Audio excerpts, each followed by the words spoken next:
Just a few minutes ago, we cooked with Seattle chef Kenji Lopez-Alt as he talked about the upcoming Tasting Notes 2, a live exploration of food and music. And so now it's time for the music part. Here's James Ehnes, world-class violinist and artistic director of the Seattle Chamber Music Society.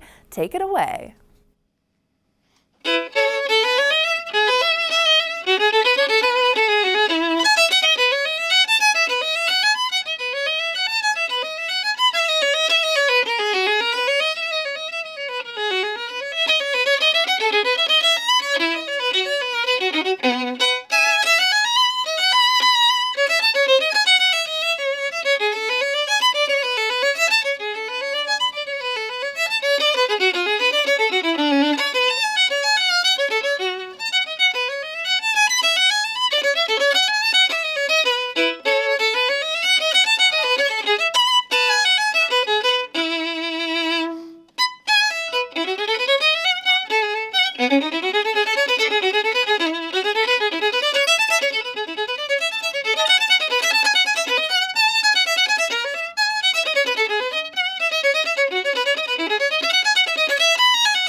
My gosh, amazing. James, please come on down and join Kenji and I. That was so fantastic. Thank you. Please tell me about the piece that you just played. That was two movements from the third partita by Johann Sebastian Bach, one of our favorite and greatest composers. Written about 300 years ago.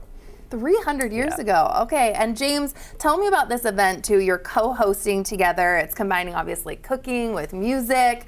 So how do you feel about performing when all of this deliciousness is happening behind you? Well, you know, we did this for the first time last year, and it was pretty funny. Remember when we started the show, we basically admitted to the audience that we were just going to sort of figure it out as we went. You know, so some of these questions like that, we had no answers till we did it. And to be honest, you know, we get really locked in the zone when we're playing. I'm sure it's the same for you. It's like there are things going on, but we're focused on what we're doing. It's only afterwards that we see the food, and yeah, it gets us nice and hungry. Kenji, you're going to play too, which we talked about earlier. Tell me about that. A little bit. Well, I grew up playing violin, and so you know, I've played with James for fun many times, and that's really what we'll be doing again. We'll be playing for fun. Just a little bit at the end of the show. I might pull out my old violin and see what comes out of it, you know. Ooh, okay, well, I'm excited for that tease. And Kenji, you have a real love for Seattle Chamber Music Society, so tell me about its importance to the community. Well, you know, I grew up playing chamber music, and for me, music was always a way to connect with people. So both with other musicians, but also with an audience and with a worldwide community. And you know, Seattle Chamber Music Society is one of the best chamber music societies in the world. It brings the top artists, the most in-demand artists in the world, come to Seattle to play at this festival and the Winter Festival every year. Seattle Chamber Music Society also does a lot of community outreach programs. So there are public play-alongs at parks. They have now I think a fleet of trucks or several trucks that go around and do public concerts.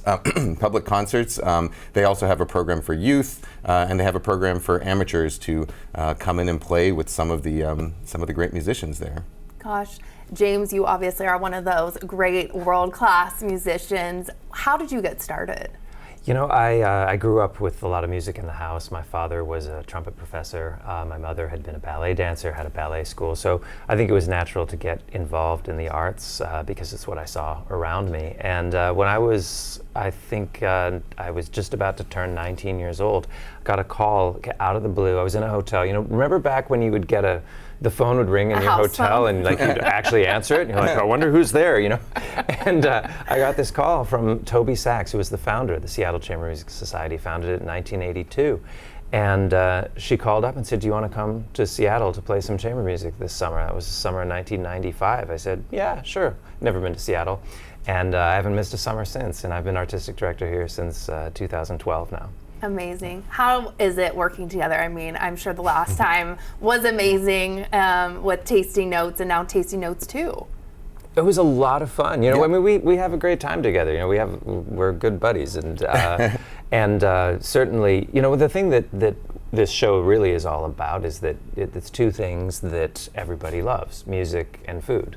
And I think that you made this great point early on when we were talking, that everybody makes food in a certain sense. Even in the most basic ways, people know about preparing food, and maybe not enough people engage in making music. It's like you partake of it, you hear it around you, but that needs to be a part of everybody's life. And how nice would it be if you felt some sort of connection to your music the way you do to your food?